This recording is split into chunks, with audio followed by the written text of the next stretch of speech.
بعد فاعوذ باللہ من الشیطان الرجیم بسم اللہ الرحمن الرحیم عن ابن عباس قال ان رسول اللہ صلی اللہ علیہ وسلم نہا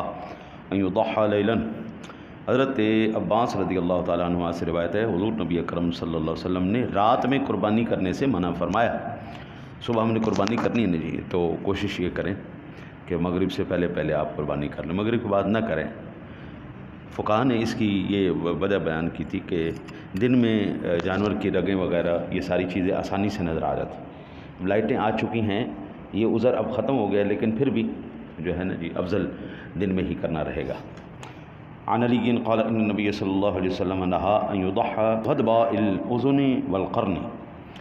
حضرت علی المرتضیٰ شیر خدا رضی اللہ تعالیٰ عنہ سے روایت ہے کہ رسول اللہ صلی اللہ علیہ وسلم نے کان کٹے ہوئے اور سینگ ٹوٹے ہوئے کی قربانی سے منع فرمایا۔ جب آپ جانور لینے جائیں نا جی تو اس کے اندر یہ بڑی احتیاط رکھیں، اس کا کان پکڑ کے نا جی اوپر والی سائڈ سے، اندر والی سائڈ سے، نیچے والی سائڈ سے ہے نا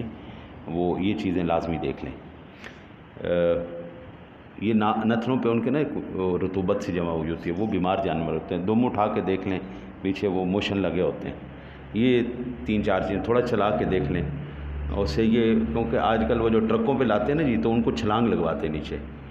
اور اس سے چھلانگ لگوانے سے ان کی ٹانگ ٹوٹ جاتی ہے۔ وہ ہائی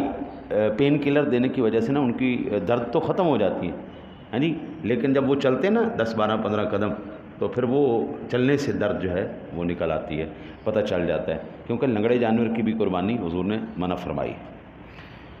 اچھا جی، عن علی قال امرنا رسول اللہ صلی اللہ علیہ وسلم ان نستشرف العین والاذن ونضحی بعوراء ولا مقابلة ولا مدابرة ولا خرقا ولا شرقا۔ حضرت علی المرتضیٰ شیر خدا کرم اللہ وجہہ الکریم سے روایت ہے کہ رسول اللہ صلی اللہ علیہ وسلم نے فرمایا ہم جانوروں کے کان اور آنکھیں غور سے دیکھ لیں اور اس کی قربانی نہ کریں جس کا کان کا اگلا حصہ کٹا ہو، نہ اس کے جس کے کان کا پچھلا حصہ کٹا ہو، نہ اس کی جس کا کان پھٹا ہو یا کان میں سوراخ ہو۔ یہ ساری وہ ہیں جی علامات جو ہندو کرتے ہیں، کان کو کاٹنا پھاڑنا، یعنی یہ سارے ہندو اپنے بتوں کے لیے مقرر کرتے ہیں جانور کو، اس لیے مشرکانہ رسومات میں یہ چیزیں استعمال کی جاتی ہیں، حضور نے اس لیے منع فرمایا۔ عن ابن عمر کان رسول اللہ صلی اللہ علیہ وسلم یذبح وینحر بالمصلی۔ حضرت ابن عمر رضی اللہ تعالیٰ عنہ سے روایت ہے کہ رسول اللہ صلی اللہ علیہ وسلم نے عیدگاہ میں نہر اور ذبح فرماتے تھے۔ آقا کریم علیہ الصلوۃ والسلام جب ذبح فرماتے تو 100 اونٹ کرتے تھے،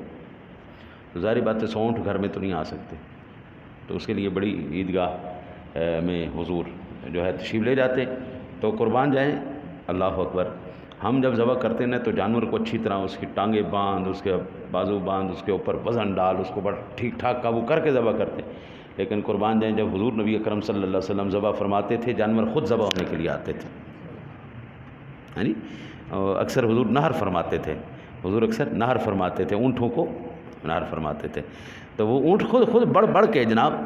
مجھے نہر فرمائیں، جناب مجھے نہر فرمائیں۔ حضور میں کہتا ہوں عشق ہو تو ایسا ہو، یعنی ہستی ہو تو ایسی ہو کہ صرف انسان ہی اس کے اوپر جان نثار نہ کریں، جانور بھی اس کے شیدائی ہو جائیں، جانور بھی اس سے محبت کریں۔ اللہ اور اس کے رسول صلی اللہ علیہ وسلم کے قرب کا یہ ایک ہے جی، تو اللہ تعالیٰ آپ کو مجھے